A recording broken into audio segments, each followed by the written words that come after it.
여러분 안녕하십니까? 라디오 오늘 반근영입니다. 김건희 여사 공천 개입 의혹의 핵심 인물이죠. 명태균 씨가 2022년 5월 대통령 취임식 전날 윤석열 대통령과 통화했다는 녹취가 공개됐습니다. 대선 경선 이후 윤 대통령과 명 씨가 소통한 사실이 없다는 대통령실 해명이 거짓이 되는 셈인데요. 상당한 논란이 일고 있습니다. 더불어민주당은 오늘 공개한 녹취록에 따르면 윤 대통령은 통화에서 공관위에서 나한테 들고 왔길래 내가 김영선이 경선 때부터 열심히 뛰었으니까 그거는 김영선이를 좀 해줘라 그랬는데 말이 맞네 당해서 라고 말했고, 이에 명 씨는 진짜 평생 은혜 잊지 않겠습니다. 고맙습니다 라고 답했습니다. 앞서 대통령실은 윤 대통령이 명 씨와 2차례 만났고 대선 경선 후엔 문자나 통화한 사실이 없다고 했습니다. 이렇게 되면 해명이 꼬이죠. 하루빨리 진실을 밝혀야겠습니다. 10월 31일 목요일 라디오 오늘 광고 듣고 시작합니다. 지금 직장인에게 가장 필요한 능력은? 인내력? 정보력, 기획력, 영업력. 삼성금융 연금력. 삼성생명, 삼성화재, 삼성증권, 삼성자산운용이 함께 연금력을 만들어갑니다. 삼성금융 퇴직연금. 원금 손실에 유의하시고 자세한 내용은 삼성금융 참조. RSV 알고 계신가요? RSV는 독감 바이러스만큼 전염성이 강한 급성 호흡기 감염 바이러스로 영유아나 60세 이상 성인에서 감염 시 폐렴 등 심각한 합병증으로 이어질 수 있습니다. 주로 독감 바이러스와 비슷한 시기에 발생하는 RSV. 자세한 내용은 의사와 상담하세요. 이 광고는 RSV 질환인식 캠페인입니다. 오, 포토전기차 얼마야? 1,000만 원? 아니 1,000원. 1,000원? 말이 돼? 말 됩니다. 하루 약 1,000원이면 포터 전기차를 탈 수 있거든요. 이번 달 소상공인을 위한 저금리 프로모션. 현대자동차 영업점에 문의하세요. 단 현대카드로 36개월 유예형 할부 후 일시납 필요. 미래는 움직이는 자의 것. 퇴직연금 실물 이전이 되는데 중도이자 안 해도 되는데 안 옮길 이유가 없는데? 이제 옮길 준비하세요. 글로벌 투자하는 연금 미래에셋증권으로. 수익률이 중요한 퇴직연금 미래에셋증권으로 움직이세요. 원금 손실 유의, 투자 전 상품 설명서 및 여건 필독. 10월 31일 목요일 라디오 오늘입니다. 일부 생활 속 법률 문제를 쉽고 명쾌하게 풀어봅니다. 안영진의 쾌도난법 안영진 변호사와 함께합니다. 2부 문경 문화예술회관에서 가을을 맞아 다양한 공연이 풍성하게 열리고 있다는데요. 이슈 오늘에서는 잠시 후 문경 문화예술회관 엄원식 관장 연결해 자세한 이야기 나눠보겠습니다. 이어서 진보의 눈으로 바라보는 지역과 전국의 정치 현안, 인미의 그래도 정치 더불어민주당 인미의 의원과 함께하겠습니다. 라디오는 유튜브로도 다시 들을 수 있습니다. 많은 애청 바랍니다. 안영진의 쾌도난법, 우리 지역과 생활 속 문제를 법적인 관점에서 쉽고 재미있게 풀어보고자 하는데요. 안영진 변호사 연결하겠습니다. 안녕하십니까? 안녕하십니까. 안형진 변호사입니다. 네, 반갑습니다. 사실상 무산된 것으로 보이던 대구 경북 합병 문제가 새로운 국면을 맞고 있는데요. 이에 대해서 경북도청에 있는 경북 북부시군에서는 반발 여론이 강해지고 있는데 오늘 이 이야기 함께 나눠보겠습니다. 네, 지난 21일이었죠. 홍준표 대구시장, 이철우 경북도지사, 이상민 행전안전부 장관, 우동기 지방시대 위원장 이 4분이 모여가지고 경북과 대구 합병에 대해서 합의를 했다고 또 갑자기 밝혔습니다. 네. 그러니까 저번에 홍준표 시장님이 이래 안 된다 이래가 막 했는데 또 이렇게 갑자기 이래 됐는데요. 그러니까요. 왔다 갔다 해서 이게 뭐가 예. 뭔지는 모를 정도인데 구체적으로 좀 살펴볼 필요가 있습니다. 일단 논의의 경과 간단히 살펴보면요. 네. 한 2, 3년 전에 경북하고 대구 통합하자 이런 논의가 있다가 사실상 중단 상태였습니다. 네. 그런데 올해 들어 홍준표 시장이 갑자기 종전 입장을 바꾸더니 합병하자라고 제안을 해서 급물살을 탔고요. 네. 그런데 이게 급물살을 타면서 결국 대구나 경북 시군민들의 충분한 여론 수렴보다는 이제 대구시장과 경북지사 중심으로 탑다운 방식으로 속전속결로 진행되듯 하다가 네. 이제 시군의 권한 문제라든지 통합청사 문제죠. 그게 이제 타협점 찾지 못해서 좀 계속 지지부진하다가 갑자기 또 홍 시장이 지난 8월에 통합 논의 장기가지고 돌리자고 안 한다 그랬거든요. 네. 그래서 일방적으로 이제 선언해서 사실상 무산 위기를 맞았는데요. 일각에서는 홍준표 리스크라는 용어까지 사용하게 했습니다. 네. 그래서 이제 우리 경북 북부에 대한 철저한 소외, 일방적이고 졸속적인 추진 그리고 롤러코스터처럼 왔다 갔다 하는 행보들은 우리가 두고두고 반면교사로 삼아야 할 것 같고요. 네. 이제 다시 본론으로 돌아와서 합의사항 내용을 살펴보면요. 명칭은 대구 경북특별시로 법적 지위는 수도인 서울특별시에 준하는 위상으로 설정한다 이렇게 돼 있고요. 예. 뭐 그 외에도 뭐 좋은 말씀 많습니다. 뭐 너 어떻게 공부할래 그럼 잘할게요 이런 것처럼 네. 뭐 통합의 실질적인 효과를 달성하기 위해 대구 경북특별시에는 이러이러한 뭐 총괄 조정 집행 기능 부여한다 돼 있고 뭐 북부 지역 발전 등 지역 내 균형 발전도 적극적으로 추진한다 이렇게 네. 합의를 했다고 막 언론에 대대적으로 냈어요. 예. 그 마치 아까 말씀드린 것처럼 너 어떻게 공부 잘해를 그럼 그냥 예. 열심히 할게는 똑같은 거죠. 예. 경북 북부 뭐 균형 발전한다는 게 어제 오늘 얘기입니까? 구체적인 얘기를 해야 되는데 그게 없다는 거고요. 네. 자, 그리고 어떻게 경북 북부 발전해 줄 거야 물어보면 그게 내용은 아직 미정인 겁니다. 비어 있고요. 예. 그 좀 더 살펴보면 대구시가 저번에 뭐 경북 북부 발전 방안으로 갑자기 들고 나온 게 문경 카지노 유치안인데요. 예. 참 뜬금없고 설익은 정책이죠. 그 대구시에서 단연간 우리 뭐 경북 북부를 위해서 연구해서 방안을 내놓은 게 맞는지 아니면은 저번에 막 급하게 만든 건지는 청취자들의 판단에 맡기고요. 네. 예, 그리고 뭐 또 합의서에 보면 양 지자체가 서로 존중하고 뭐 시의회, 도의회의 의견을 청취하는데 더해서 뭐 충분한 주민 의견 수렴 위해 노력한다. 그리고 중앙정부는 뭐 지원을 억수로 열심히 한다. 국가의 사무와 재정을 적극적으로 이양을 했다라고 하는데 뜯어보면은 이전에 다 나왔던 말들이 많습니다. 네, 이전에 나왔던 말들이 많다. 그렇죠. 네. 뭐 다 뭐 좋은 말씀이죠. 예, 예. 실질적인 게 있는 게 중요한데요. 예, 예. 또 여기 좀 우리가 좀 주의해 봐야 될 게 관할 시군 자치구는 통합 후에도 종전 사무를 계속 수행하고 청사는 현재 대구시 청사와 경북 안동시, 포항시 청사를 모두 활용한다. 요 네. 대목이 참 중요한데요. 그러니까 뭐 내용이 좀 들어가긴 했습니다. 종전 사무를 계속 한다고 해서 권한을 줄이지 않겠다. 이게 분명히 들어갔다는 점 진일보 한 겁니다. 네. 그런데 결정적인 문제가 통합청사의 위치에 대해서 우리 경북 북부는 절대로 양보할 수 없는 문제이고 정치적 명운을 걸고 투쟁을 하고 있는데요. 예. 그런데 두리뭉술하게 그냥 대구하고 포항하고 안동 그대로 쓴다라고 한 거죠. 그래서 좀 더 행간의 의미를 살펴봐야 되는데요. 네. 만약에 대구시청, 경북도청, 포항청사를 그대로 쓴다고 하면 어떻게 될까? 이게 굉장히 중요한 문제죠. 현재 경북도청이 안동으로 오면서 안동 및 예천을 비롯한 경북 북부에는 도 단위의 각종 기관이 다 옮겨와 있습니다. 뭐 예를 들면은 뭐 경북교육청, 경북지방경찰청 등이 있겠죠. 네. 그 도 단위의 간청 공공기관이 옮겨왔거나 옮겨올 예정인데요. 만일 대구 경북이 하나로 합쳐지면은 도 단위의 기관들은 당연히 하나로 합쳐질 수밖에 없겠죠. 예. 그럼 어디에 본청을 둘 것인가가 문제가 되는데 네. 이렇게 되면 그냥 어정쩡하게 세 군데 다 해보자 이래 보면은 결국은 대구 중심으로 돌아가면서 네. 경북 북부의 경우에는 각종 관청이나 공공기관이 분사무소로 격이 낮춰지거나 예. 또는 인원도 축소될 것이라는 점은 불을 보듯 뻔한데요. 예.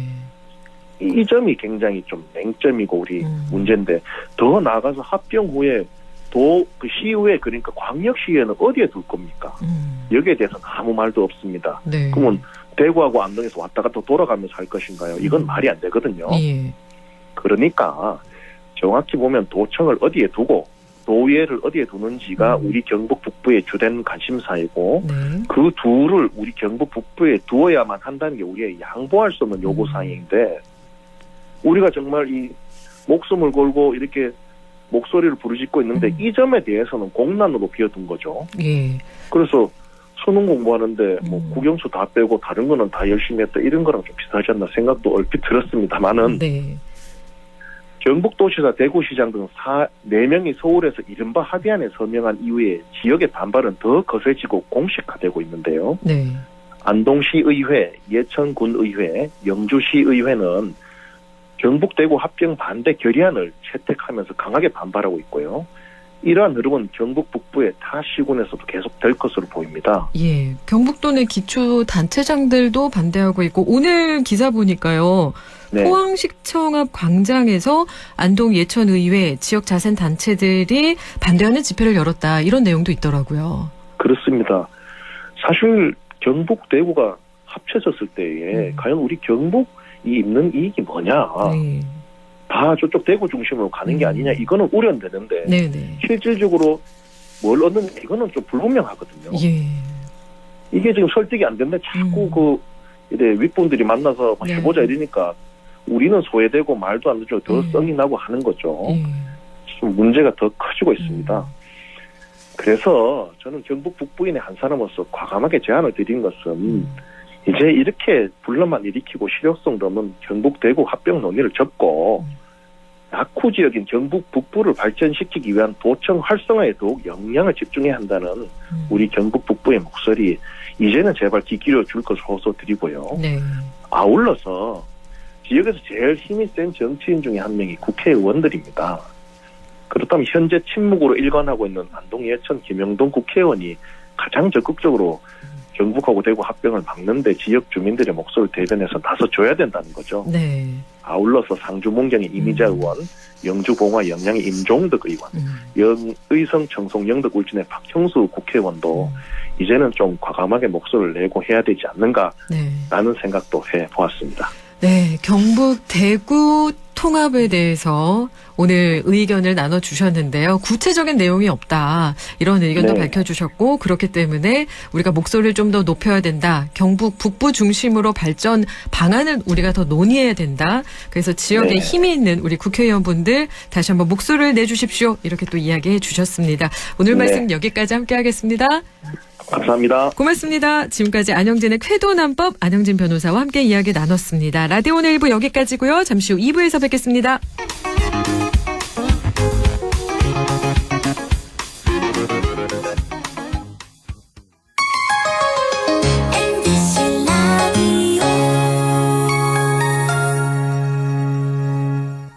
나에게 딱 맞는 대학, 나에게 꼭 맞춘 대학. 나만의 경쟁력을 원한다면 안동과학대학교로 오라. 시대의 딱 취업 중심 실전학과, 학생의 꼭 현장 중심 실무교육, 취업의 맞춤, 내 꿈의 맞춤, 나의 드림핏 안동과학대학교. 오늘도 안전하게 음주운전 예방수칙 알려드립니다. 첫 번째, 술자리가 예정된 경우 미리 귀가 방법을 정하고 차는 가져가지 않는 것이 안전합니다.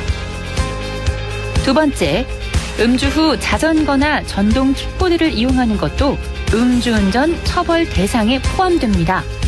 세 번째, 과음을 한 다음 날에는 대중교통을 이용해주세요. 숙취 음주운전 역시 처벌 대상입니다. 네 번째, 음주운전을 방조하는 경우에도 3년 이하의 징역형 또는 1,000만 원 이하의 벌금형에 처해질 수 있습니다. 적극적으로 말려주세요. 위험한 음주운전 미리 예방하여 소중한 생명을 지켜주세요.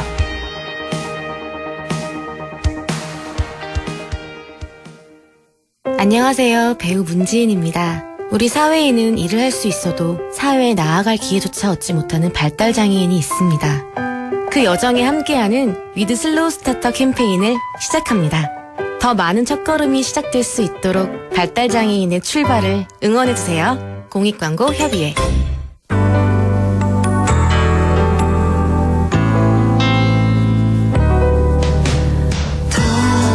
어렵던 날도 많았죠. 우리 함께 한다면 따스함을 느껴요. 사랑이 있어요. 소중한 꿈을 이뤄봐요. 우리 함께 여기 있으니 감동과 사랑 있는 MBC 라디오 문화방송 100.1 MBC 라디오. 라디오 오늘 2부 순서 이슈 오늘입니다. 가을을 맞아 문경문화예술회관에서는 다양한 공연이 열리고 있다고요. 문경문화예술회관의 가을과 연말 공연 소식 알아보겠습니다. 문경문화예술회관 엄원식 관장 연결해 자세한 이야기 듣겠습니다. 안녕하십니까, 관장님? 네, 반갑습니다. 네, 반갑습니다. 우선 네. 문경문화예술회관에 대해서 소개를 좀 부탁드릴게요. 아, 네. 많은 분들이 잘 아시겠지만, 우리 회관은 93년에 문을 열었어요. 예. 올해 개관 이제 31주년이 되는데, 대공연장, 800석 이상의 대공연장, 300석 이상의 소공연장이 있어요. 그리고 전시실도 있고, 그리고 가을에 전시를 많이 하거든요. 네.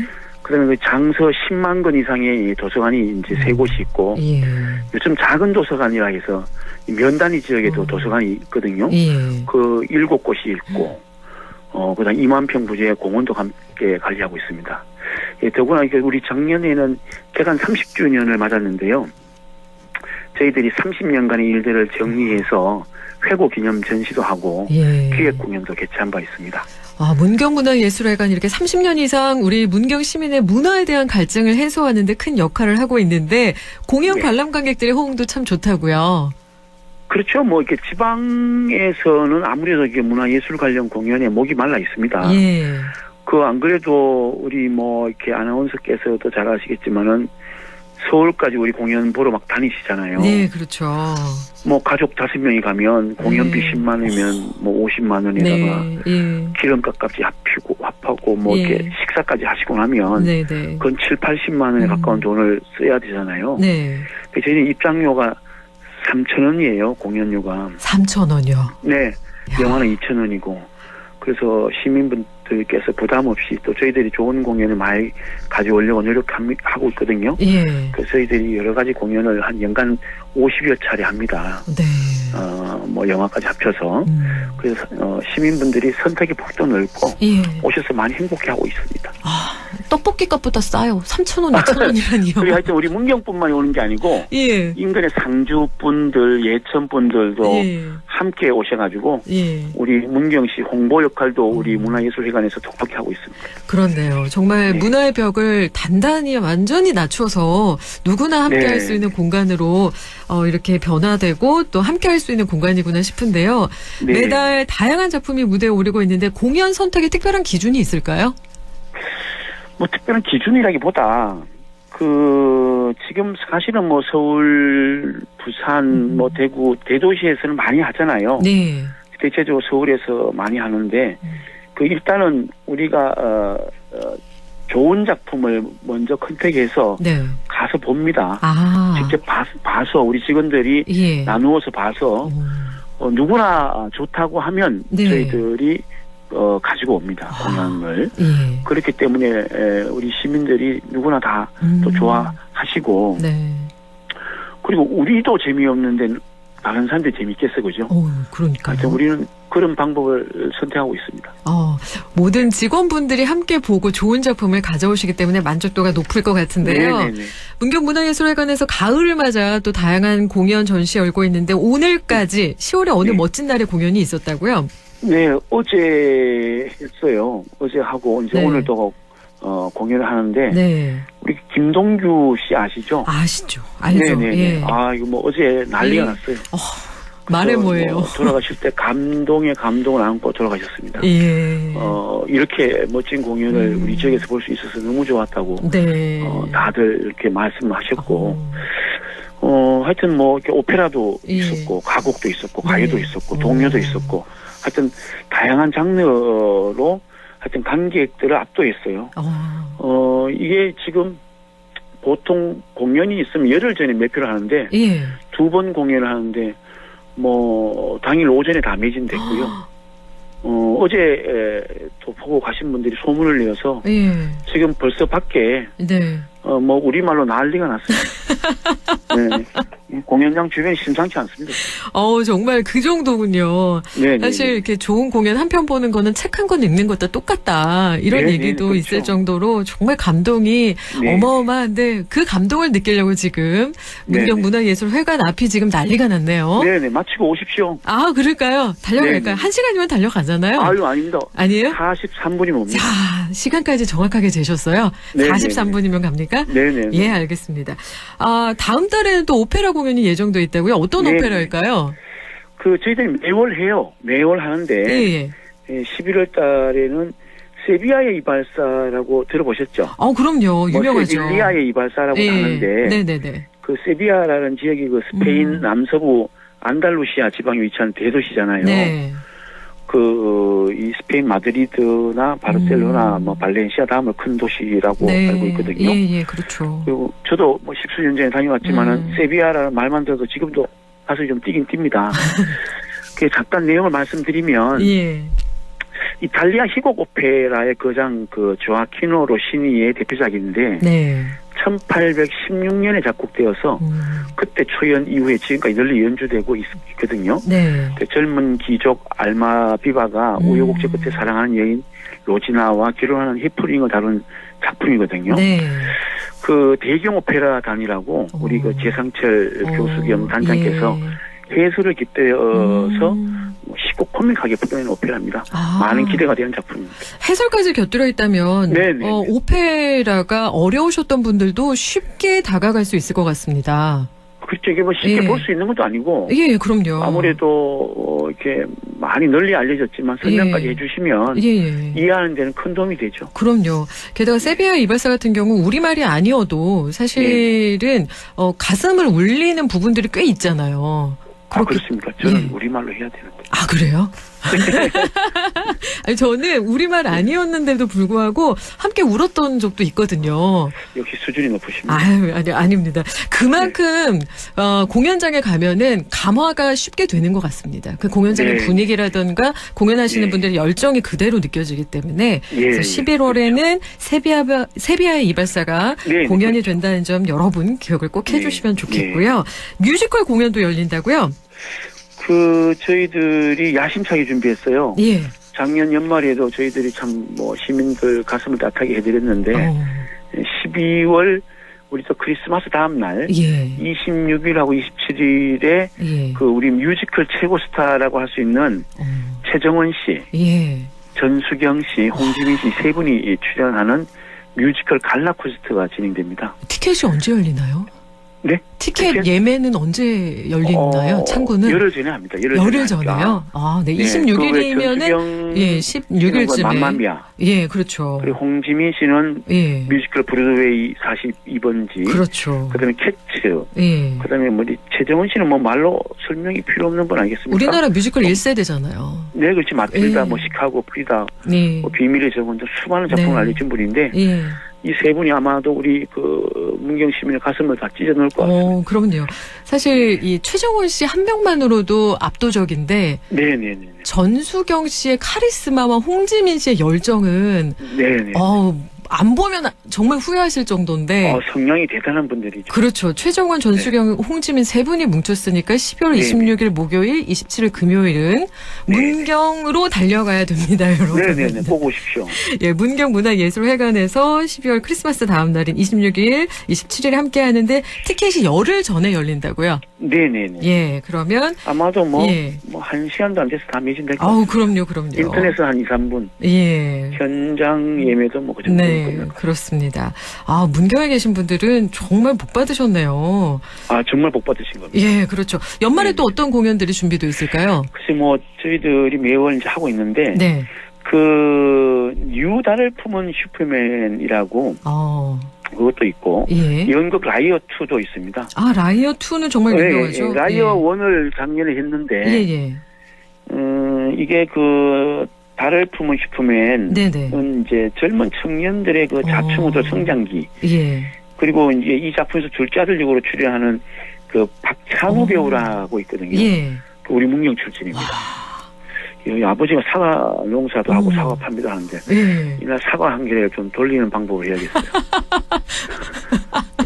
그다음에 라이어 2는 잘 아시잖아요. 네, 그럼요. 속고 속이고 거짓이 진실이 되는 이제 그런 유쾌한 희극입니다. 기대해도 좋습니다.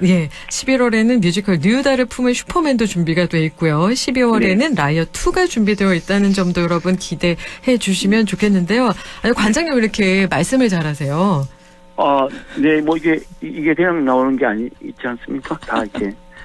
제가 오늘 위해서 연습 많이 했어요. 그러신가요? 그러면은 여기까지 하기엔 좀 아쉬우니까요. 문경을 찾는 분들에게 문경 여기는 정말 좋다. 소개 좀 부탁드릴게요. 많죠. 참 많은데 당연히 문경 세제겠지만 제가 오늘은 좀 소개해 드릴 곳이 문경에 문경읍이라고 있어요. 주울산이 이렇게 잘 보이는. 예. 거기에 그 문경읍을 관통하는 천 이름이 신북천이라고 있거든요. 네네.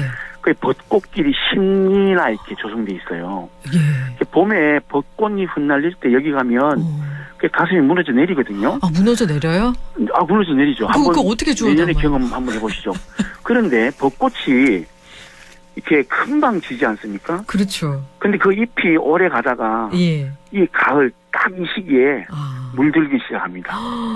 이게 녹아 내리는 게 아니고 예. 그냥 자빠집니다. 자빠져요? 그게 그 성주봉이라는 예. 임권택 감독이 가장 사랑하는 공간이 있어요. 네네. 우리 영화 감독. 네. 그다음에 복명산 출렁다리도 있죠. 네. 그래서 문경읍 내에 또 먹거리가 많잖아요. 많죠. 그래서 그 심리 벚꽃길을 다시 한번 심리 단풍길로 한번 방문을 해주시면 예. 가을의 감성을 그대로 느낄 수 있을 겁니다. 지금 얼마나 내일 단풍이 아마도 물들었을까요? 많이 오실 것 같네요. 아, 내일요? 방송 예. 듣고. 그렇죠. 카페도 예쁜 게 많아요. 아, 카페 유명한 곳이 참 많더라고요. 많습니다. 뭐 예. 카페가 문경 땅 다른 데도 많지만 네네. 특히 뭐 문경에는 뭐 예쁜 예. 카페가 많아서 사람들이 네. 카페 찾으러 일부러 오기도 합니다. 그러니까요. 아, 그리고 또 문경하면 도자기도 유명한데. 그럼요. 예, 도자기도 조금만 더 소개해 주세요. 글쎄, 원래 도자기 축제 때 와보셨어요? 잣사바 축제? 그럼요. 저 가서 그 체험도 해봤는데요. 자세가 됐네요. 예. 홍보대사 문경하면 도자기 아니겠습니까? 네. 그렇죠. 근데 이제 축제장 말고 예. 도자기를 만드는 집에 그게 지금 요장이라 하거든요. 예. 그분들 집에 가면 어떤 분이든 전시장이 다 돼 있어요. 그리고 차도 한 잔 이렇게 같이 예. 작가와 함께 할 수 있고 예. 망댕이 가마도 보고 그분이 만들어 온 작품도 감상하고 예. 그래서 뭐 이렇게 내가 이렇게 원하는 거 마음에 들면 또 사기도 하고 그래서 문경에 오면 또 특히 그 무형문화재 네. 우리 경상북도 무형문화유산 문화재 장인이 많아요. 그 일단 우리 뭐 김종옥 선생님 국가무형문화재 유일한 분이죠. 네네. 또 이학천 선생님, 또 김영식 선생님, 또 김선식 선생님, 또 천경희 씨, 또 이런 분들이 많아요. 그래서 이런 요장이 한 50군데나 되거든요. 예. 어느 집에 가도 예. 만족을 하실 수 있고 문경 도자기의 맛과 멋을 알 수 있는 공간이 다 준비되어 있거든요. 그러면 언제 어느 때 절대 빼놓지 않고 가야 될 곳. 그렇군요. 문경 세지만 있는 게 아니고 예. 문경시에서 열심히 도자 작업하고 있는 분들의 요장 여기를 한번 방문해 보시면 집에 와서 사랑받을 도자기도 많아요. 그렇군요. 사가시면. 근데 언제 어디서나 이렇게 문이 열려 있을까요?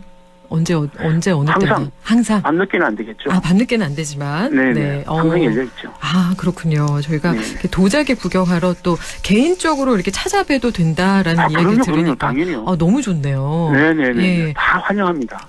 예, 알겠습니다. 오늘 엄원식 관장님과 함께 문경문화예술회관에 대한 이야기 또 문경의 명소 또 도자기 이야기까지 함께 나눴는데요. 오늘 말씀 고맙습니다. 네네네. 감사합니다. 지금까지 문경문화예술회관 엄원식 관장과 함께 이야기 나눴습니다. 라디오 오늘에서는 청취자 여러분의 참여를 기다리고 있습니다.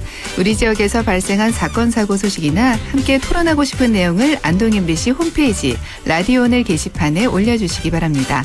전화와 문자 참여도 하실 수 있습니다. 전화는 851국에 7191번, 문자는 샵 0913번으로 보내주시면 됩니다. 문자는 단문 50원, 장문 100원의 정보 이용료가 있습니다. 여러분의 많은 참여 바랍니다.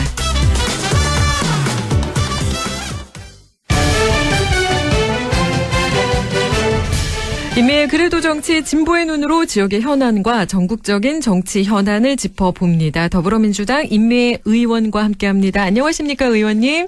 네, 안녕하세요. 임미애입니다. 먼저 축하드릴게요. 지난주 임미애 의원님께서 더불어민주당 전국 농어민 위원장으로 선출되셨다고요? 축하드립니다. 네, 맞습니다. 2년 임기인데 소감과 포부가 어떠실까요? 농어민위가 2012년도에 만들어졌나? 그래요. 네, 그 뒤로 여성이 농어민 위원장을 맡은 게 처음이어서 제 입장에서는 좀 남다른 감회가 있고요. 지금 정부의 농정을 정리한다면 한마디로 말하면 수입 농정이다 이렇게 말할 수 있어요. 예. 무분별한 수입 농산물 확대 정책이 물가를 잡기는커녕 오히려 농산물 생산 기반만 무너뜨리고 있다고 저는 보고 있거든요. 거기다가 관세 지원액으로 대기업을 배불리는 효과만 보고 있다. 이렇게 보고 있습니다. 그래서 저는 앞으로 2년 동안 이 수입 농정의 폐해에 대해서 알리고 제동을 걸어야 되겠다라는 포부가 있고요. 그리고 당의 농어민위원회는 민생과 정치를 연결하는 기구입니다. 그래서 여의도의 정치를 하지만 결국은 민생의 목소리가 가장 잘 반영될 수 있도록 농민들 교육하고 조직하고 실천하는 그런 전국 농어민위원회 한번 만들어 보겠습니다. 근데 벌써부터 기대가 되는 게요. 농민 기자들이 활동하는 신문에서 국정감사 최우수 위원으로 선정이 되셨더라고요. 뽑히셨더라고요. 네. 제가 과분하게도 그 국감 활동을 또 잘 봐주셔서 굉장히 감사합니다. 10점 만점에 9.61이었나 그랬어요. 엄청 높은 점수잖아요. 지금 이렇게 국정에서 다른 사안들 때문에 다른 분들 이렇게 목소리가 높이지 않았는데 그럼에도 불구하고 우리 임미애 의원께서는 정말 열심히 우리 농민들의 눈과 귀를 사로잡았다 이런 평가가 있더라고요. 정말 앞으로 감사합니다. 의원님 이 농어민 위원장으로서 가졌던 그런 포부대로 열심히 잘 활동하시길 바라고요. 다음 이야기 넘어가겠습니다.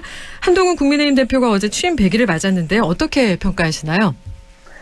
제가 취임 기자회견문을 한번 읽어봤는데요. 이런 얘기 하셨더라고요. 국민의힘은 지금 절체절명의 위기 상황에 놓여 있다. 정권 재창출을 위해서 국민의힘 모두가 문제 해결의 주체가 되어야 한다. 이런 얘기를 했더라고요. 그런데 그런 면에서 보면 과연 국민의힘이 문제 해결의 주체가 될 수 있을까? 한동훈 대표는 문제 해결의 주체가 될 수 있을까? 저는 그건 좀 아닌 것 같다. 좀 부족하다. 예를 들면 지난주에 그 대통령 면담 있었잖아요. 3가지 요구 조건 가지고 만났지만 결국 성과가 없었는데 이 성과 없는 수준이 아니라 어떻게 보면 노골적인 모욕을 당한 상황이거든요. 다이어트 콜라 한 잔 주고 독대도 아니고 비서실장과 똑같은 위치에서 이렇게 당대표를 만나고 돌려보낸 뒤로는 곧바로 추경호 원내대표를 불러서 저녁을 먹으면서 원내를 다독이는 대통령 모습은 결국 한동훈 대표의 그 당 체제를 인정하지 않고 그것을 흔들겠다라는 것을 노골적으로 보여주는 거거든요. 그런 측면에서 본다면 지금 한동훈 대표가 말한 대로 문제 해결의 주체가 되기에는 참으로 그동안 100일 동안 보여준 모습이 좀 매우 아쉽다. 이런 생각이 좀 듭니다. 문제 해결 주체가 되기엔 부족하고 좀 아쉽다라는 말씀 해주셨는데 한동훈 대표는 특별감찰관 임명에 대한 의지를 거듭 드러내고 있는데 이 부분은 어떻게 보시나요? 근데 이게 특별감찰관이요. 그 사고가 터지기 전에는 감찰관 기능이 의미가 있어요. 근데 옛날에 이제 대통령실에서 보면은 공직기강 비서관실이 있고 그 안에 친인척 담당이 있었거든요. 그런데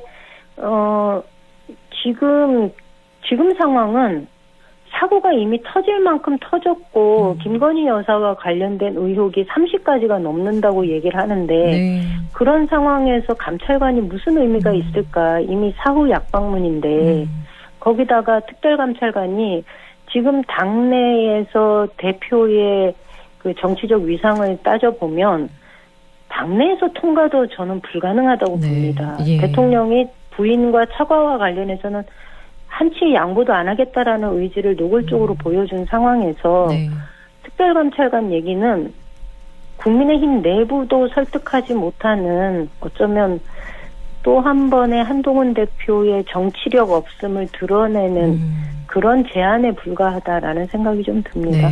당내에서도 통과가 어렵다고 본다라는 얘기해 주셨고요. 지난 29일이었죠. 국민의힘 소속 중진들이 만났습니다. 권영세, 김기현, 나경원 의원, 오세훈 서울시장, 박형준 부산시장이 만났는데요.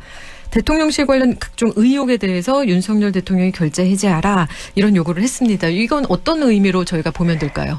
이거는 좀 제가 볼 때는 좀 의외로 좀 강도가 좀 있구나라는 생각이 들어요. 이게 이 회동이 오세훈 시장의 제안으로 이루어졌다 이렇게 얘기하거든요. 그 내용에 보면 이런 얘기 있어요. 경제 침체 그늘에 직면한 국민이 애타게 고통을 호소하고 있지만 정치는 정쟁과 분열의 권력 정치 늪에 빠져 있다. 그래서 대통령과 당대표의 내분만 도드라져 보이는 것은 정치적 리더십의 부재다. 이렇게 얘기한 양쪽을 다 공격한 거잖아요. 그러면서 결자 해지해라. 이렇게 얘기한 건데 사실상 김건희 여사 문제의 해법 마련을 요구한 거고 그리고 한동훈 대표한테도 갈등을 자꾸 이렇게 일으키는 방식이 아니라 당 안팎의 중지를 모으기 위한 소통을 좀 원활하게 좀 해라. 이런 것을 촉구하는 것 같은데 저는 늦었지만 이게 그래도 꽤 의미 있는 메시지였고 앞으로 이게 좀 의미가 더 좀 분명하게 성과를 내는 메시지가 되었으면 좋겠다 이런 생각이 좀 듭니다. 지금 상황에서는 좀 늦은 감은 있지만 그래도 이 정도의 메시지는 나와야죠. 국민의힘 중진들이라면. 그러면 오는 11월 2일 우리 민주당은 김건희 여사 규탄 집회를 예정하고 있는데요. 어떤 집회인지 어떤 배경에서 열리는 집회인지도 잠시 짚어보겠습니다. 지난주에도 제가 말씀을 드렸는데요. 저희는 이제 탄핵이라는 것을 내걸은 조국혁신당의 집회와는 좀 다릅니다. 저희는 그 김건희 여사의 국정농단 그 불기소 처분에 대한 그 검찰의 각성을 촉구하는 규탄 범국민대회다 이렇게 보면 좋을 것 같습니다. 검찰이 김건희 여사 주가 조작을 불기소 처분했잖아요. 그리고 각종 의혹을 검찰이나 권익위 등 국가기관이 옹호하고 있는 상황에서 국민들은 굉장히 권력기관에 대한 불신이 지금 팽배해 있거든요. 이런 상황에 국민들의 분노를 모으고 표출하는 자리 뭐 이렇게 보시면 좋을 것 같습니다. 오늘 또 일각에서는 그 윤석열 대통령과 명태균 통화 육성 공개가 된 이후에 11월 2일 아무래도 뭐 마음에 없던 분도 나오지 않을까, 많은 분들이 더 많이 모이지 않을까 이런 얘기도 나오더라고요. 네, 이게 제가 오늘 오후인가 이게 유튜브에서 이게 막 나와서 봤는데 이게 저희가 민주당에서 공개한 녹취록에도 이런 얘기 있잖아요. 공관위에서 뭐 나한테 들고 왔길래 내가 김영선 경선 때부터 열심히 뛰었으니까 그 공천 김영선 줘라 뭐 이랬는데 말이 많네 당에서 이게 아주 명확한 대통령의 목소리예요.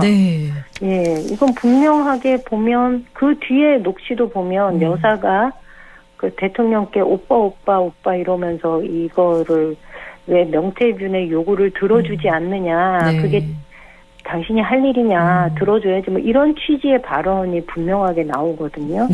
저는 명백하게 이게 공천에 개입한 거고 공천에 개입하는 문제로 인해서 과거 윤석열 검찰에서 이 박근혜 대통령한테 내렸던 구형했던 형량이 아마 8년인가 뭐 그런 얘기가 있더라고요. 그거에 비춰본다면 저는 이 문제는 쉽게 무마될 수 있는 문제가 아니고 말씀하신 것처럼 이번 주 토요일 날 국민들이 조금 더 많은 관심을 가지고 참여하지 않을까라는 기대가 좀 있습니다. 네.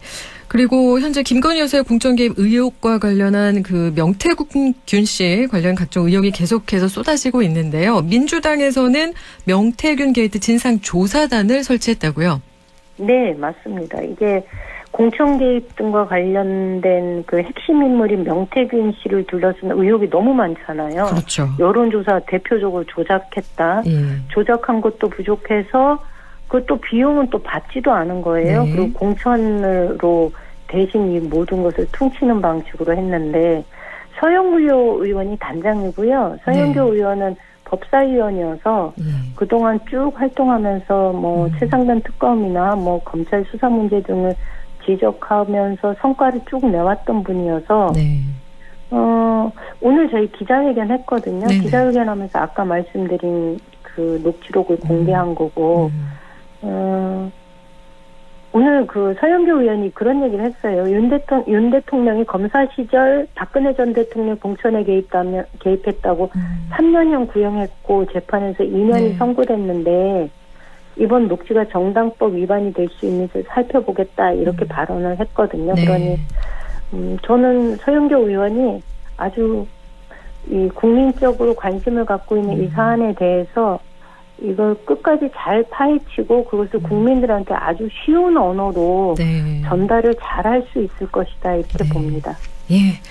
그리고 또 다음 질문 해보겠습니다. 11월 10일 윤석열 대통령이 임기 반환점을 도는데요. 지지율 반등을 위한 쇄신책은 나올 수 있을까요? 저는 나올 만한 게 있을까요? 만약에 이게 나오려고 하면은 이게 지난 그 화요일 날인가 국무회의에서 대통령이 그 회의만 하지 말고 대통령령으로 바꿀 수 있는 것부터 빠르게 바꾸라 이렇게 지시했다고 알려져 있거든요.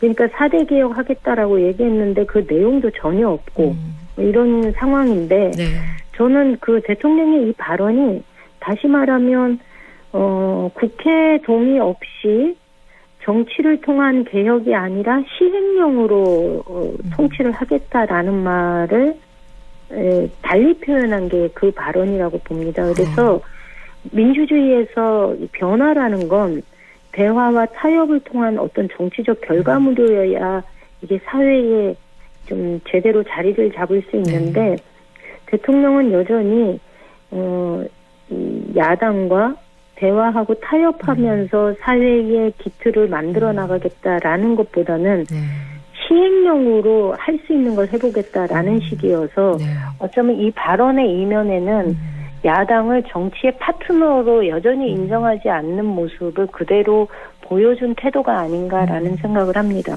네. 이번에는 북한의 러시아 파병에 대한 이야기도 빼놓을 수가 없을 것 같아서요. 더불어민주당은 우회적으로 국군을 파병하면 국방장관 탄핵 등 강력한 대응에 나서겠다 이렇게 경고를 했는데 이것도 한번 풀어주시겠습니까? 이게 이제 한기호 의원하고 신원식 안보실장의 문자 대화를 통해서 정부 여당의 평화와 안보에 대한 안일한 인식이 이렇게 그대로 드러난 건데요. 민주당이 이 문제에 대해서 굉장히 예의주시하고 있습니다. 이게 제가 최근에 저희 또래의 여성들을 좀 많이 만났는데 그들이 갖고 있는 공통적인 불안감이 있습니다. 애들에 대한 걱정, 혹은 이제 뭐 막내 아들 정도면 이제 군대 갔다 와서 그 사회에 취업한 아이들인데 그 저보다 조금 젊은 사람들은 군대를 보내야 돼 말아야 돼 뭐 이런 이게 국민들이 이 위기 안보에 대한 위기감들을 굉장히 많이 갖고 있거든요. 그런 측면에서 본다면 이 그 한반도의 전쟁의 위기를 끌고 오려고 하는 이런 행태는 강력히 저희가 항의를 해야 되고 반드시 막아야 된다. 이런 생각을 하고 있습니다. 그리고 정부가 모니터링단, 참관단 뭐 이런 이름으로 국회 동의를 피해서 파병하려는 꼼수를 쓰고 있는 거거든요.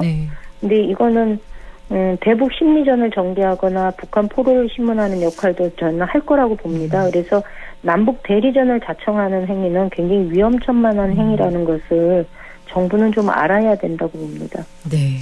정부가 좀 알아야 된다. 네. 라고 말씀을 해주셨는데 제가 초등학생들에게도 얘기를 들었어요. 제가 질문하지도 않았는데 불안하다라는 이야기를 들었거든요. 네, 맞습니다. 예, 이렇게 불안감을 조성해서는 안 된다라는 말씀이시죠?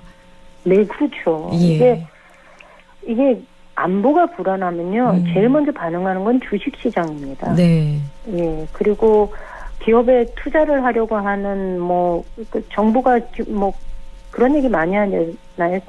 이게 국내 자본시장이 안정되어야 외국 자본이 들어옵니다. 이런 얘기하는데 지금 이 상황에서는 오히려 정부의 행동이 그 정부의 발언이 무분별하게 그 안보를 그냥 마구 흔들어대고 있고 이것이 국민들한테 주는 위기감이 얼마나 큰지 그리고 한국의 투자에 대한 신뢰성들을 얼마나 떨어뜨리고 있는지에 대해서 경각심을 좀 가져야 한다고 봅니다. 네, 오늘 말씀 여기까지 함께 하겠습니다. 고맙습니다. 네, 감사합니다.